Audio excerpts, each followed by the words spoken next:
Star Trek, what I think. Hello and welcome to this week's video. This week, I mean, a few weeks ago I did a thing on like the MCU, giving my personal take on it, and even though it's not something I'm particularly a fan of, though I have seen a reasonable amount. So this week I thought I'd give a kind of general overview of what I think of the Star Trek franchise. I mean, I've mentioned Star Trek a few times. I've even reviewed the first two seasons of Next Generation. And looked at the movie and the movies, at least the original cast movies. So I thought I'd just give my broad perspective on what I think of Star Trek and the relationship that I've had with it.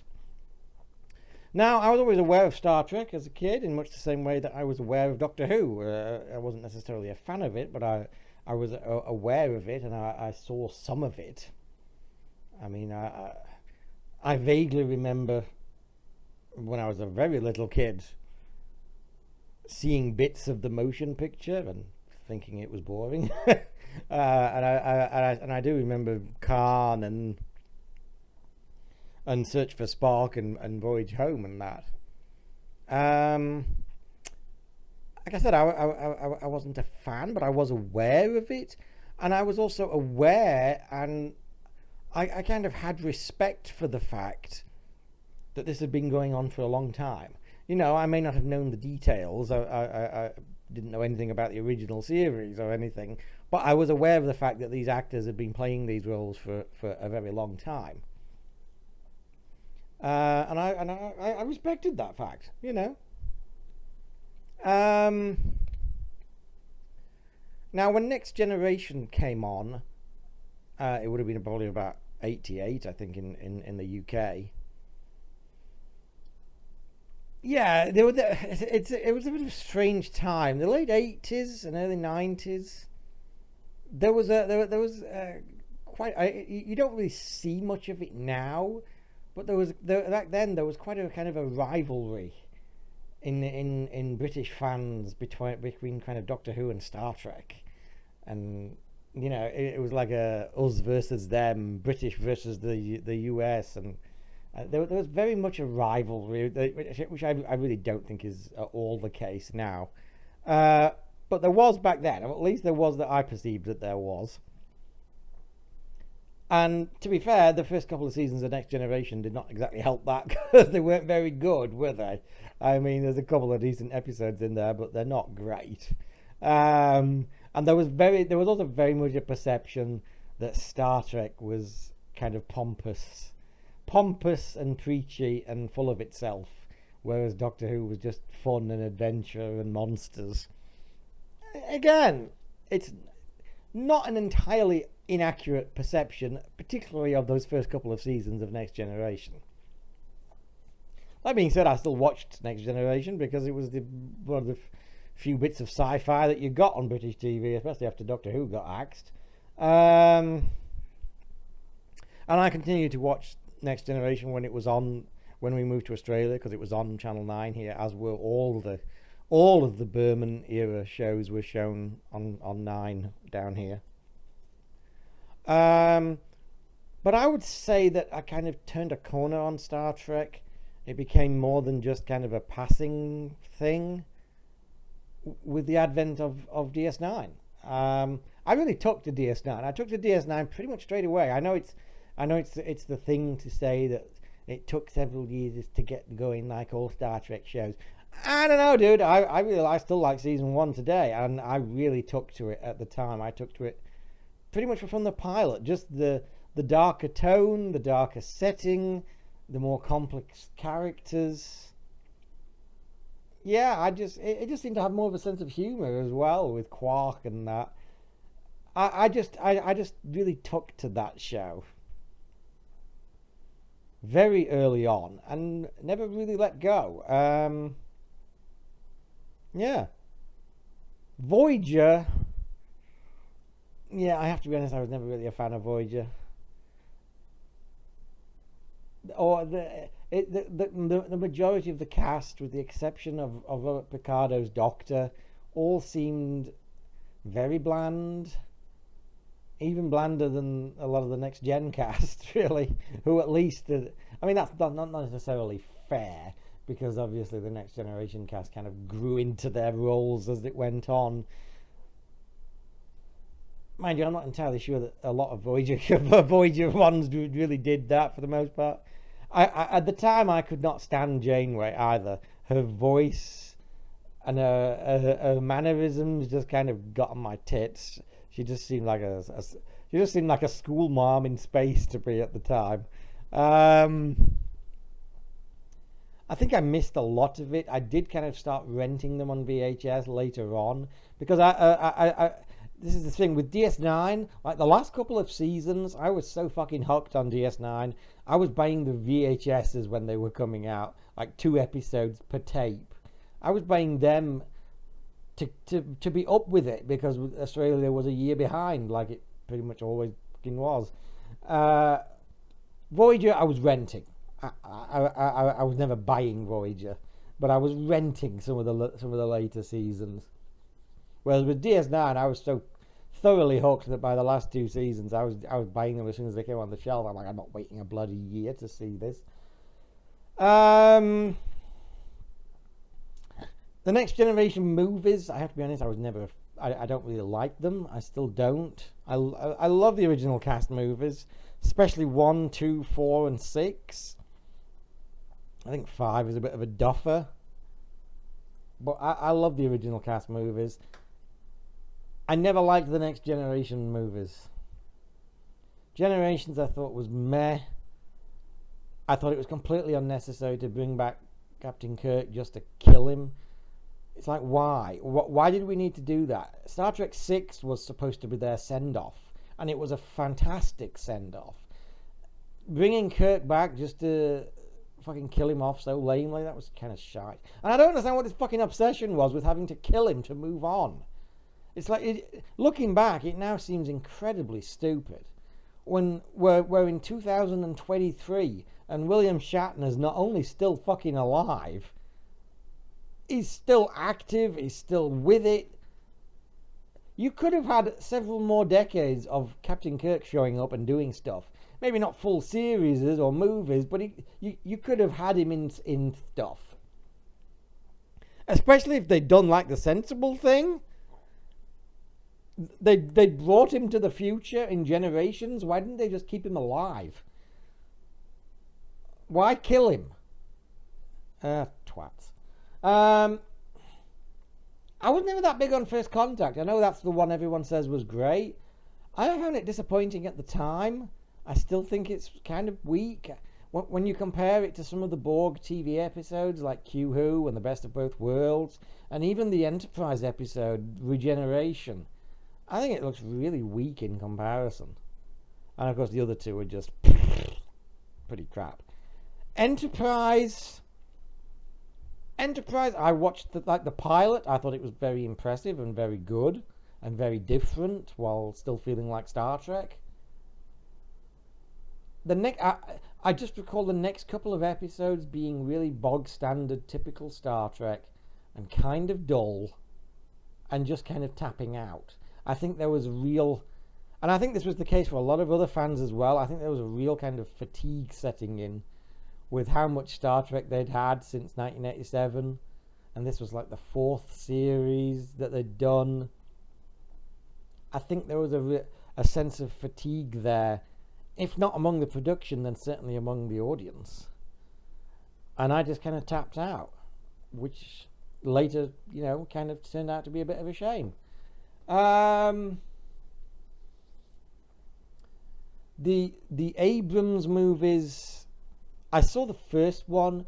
I thought it was okay-ish. I don't like recasts. I think it's not putting too fine a point on it to say that I hate recasts. 9 times out of 10, I think they're shit, and they I find it. I can't believe it. It completely cracks the suspension of disbelief to me. It's one thing to have a new Sherlock Holmes in a completely new version of it. A, Sherlock Holmes was a literary character long before any actor brought them to life. And B, they're all kind of in different universes. I mean, it's a bit like the problem with the Jodie Whittaker Doctor Who.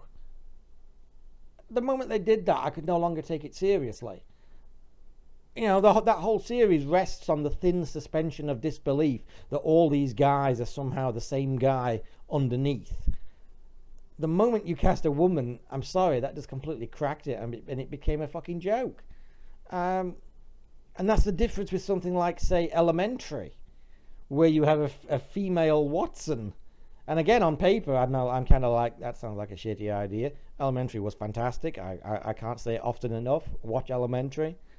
But the point is, of course, she's a completely different fucking character. Nobody is expecting me to believe that she used to be Edward Hardwicke.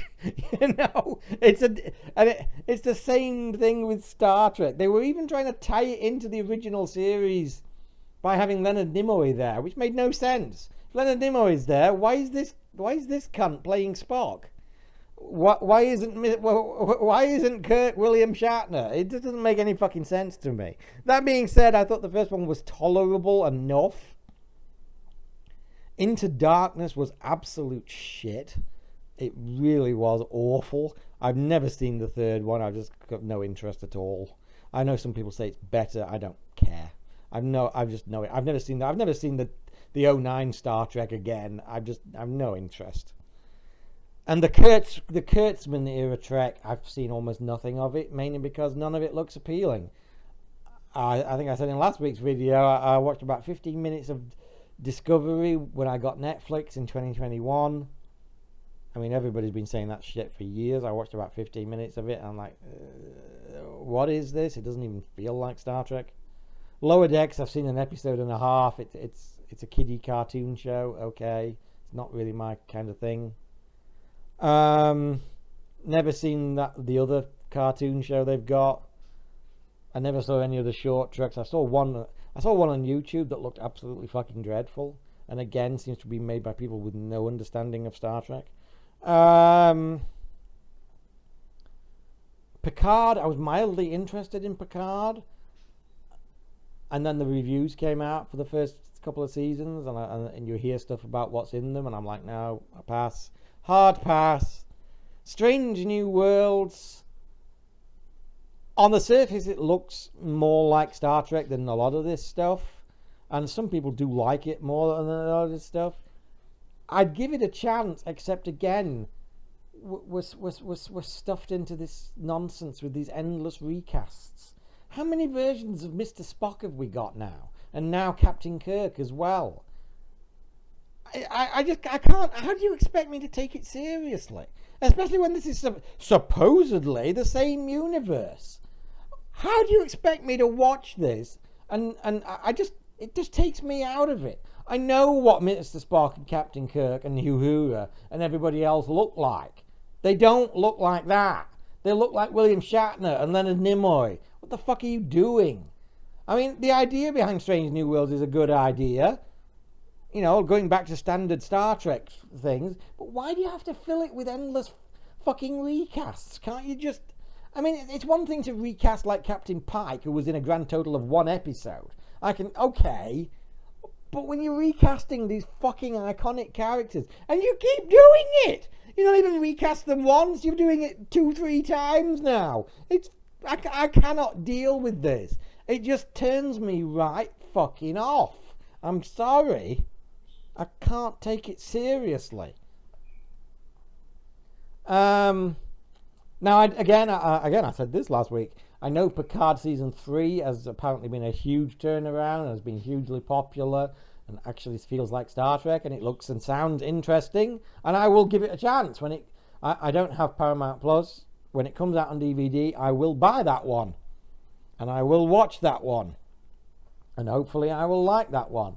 But whether we're going to get any decent Star Trek going forward, maybe. If it's as good as people say and that Metalis guy gets something else, maybe.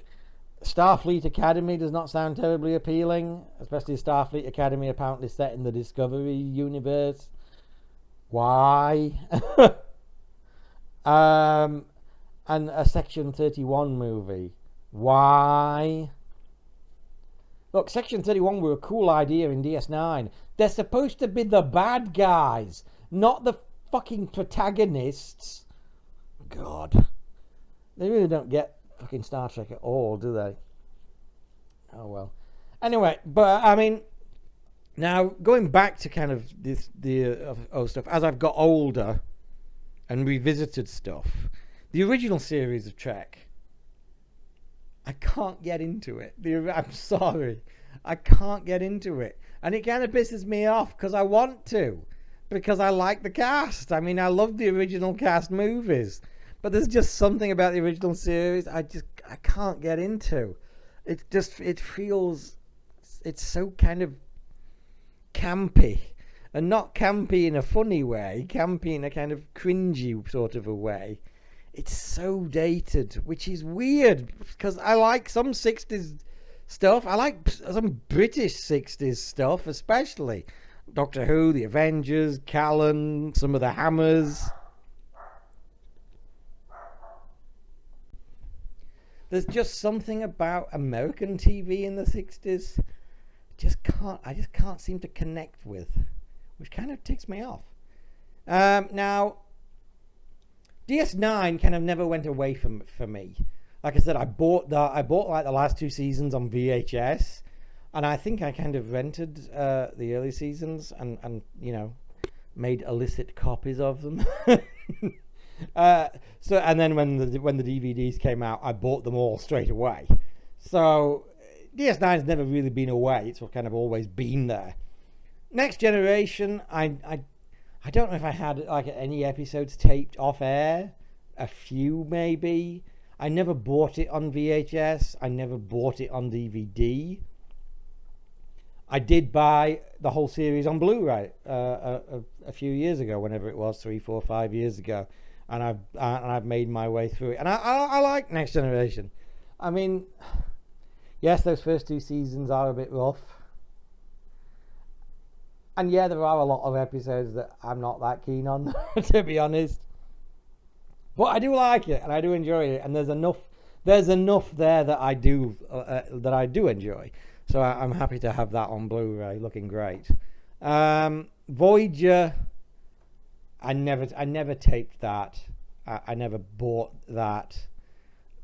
So when like the last episodes came out, and I rented them back in the day, 2002, whenever it was, 2001, something like that. That was it for a very long time. I did not see Voyager for a really long time. I did, a couple of years ago, decide to kind of go back to it and give it another chance because let's face it, by the end of the 2010s, there wasn't modern TV was rather drying up in anything resembling appeal to me. So it's like, what can I find from the past that I may have not given a chance to, or underappreciated, or would be okay to see again? So I picked up the first 2 seasons of Voyager on DVD. I haven't actually got the rest yet because, like, again, I got Netflix in 2021, and they've got all the Berman era Star Treks on there. So I just binged watched seasons 3 to 7 on Netflix. I would like to get them on DVD sometime, but sometime. I like Voyager more than I did now. I still think it's the weakest of the Berman era Star Treks. I still think it's probably the weakest cast. I like Janeway more than I did back then. I kind of like the fact that she's a bit of a kamikaze artist. It kind of amuses me how, she's kind of nuts sometimes, isn't she? I kind of like that. You gotta respect the crazy. I still think largely, apart from that, Robert Picardo largely steals the entire show, at least until 7 comes along. Nowadays, I would say it's kind of in a way it kind of mirrors the Next Generation, because it has a couple of weak seasons to start with. Then it kind of starts getting better in season 3. Probably hits its peak around 4 to 5. I think Next Generation kept that up for season 6 as well, whereas I think Voyager started to drop off again a little in season 6. And in both of those cases, I would say season 7 is kind of weak. Rewatching season 7 of Voyager, it's like, they've really run out of ideas at this point, haven't they? Even the last episode was kind of bleh. mm, but I like it more than I did. There is stuff to enjoy in it. And Enterprise, again, I watched a few episodes back in the day. I really liked the pilot. There were a couple of dull episodes after that, and I just kind of tuned out. And again, a few years back, I was looking for older stuff to give a chance to, because there was less and less to watch in modern stuff. And I was like, oh, Enterprise. And I also think that around this time, a larger fandom was starting to reevaluate Enterprise as well. I think it had been dismissed for a long time, probably again because of that kind of fatigue. Whereas I think by the mid to late 2010s, a lot of fans were going, you know what? Not only was it not that bad, it's actually pretty damn good, and it's actually kind of a shame it didn't go for longer than 4 seasons. So I picked up the first season of Enterprise, and again, I can kind of see why I had that response back in the day. Again, I think the pilot is excellent, and again, I think it's followed by a couple of kind of dull episodes. That's such a mistake. That's such a shame.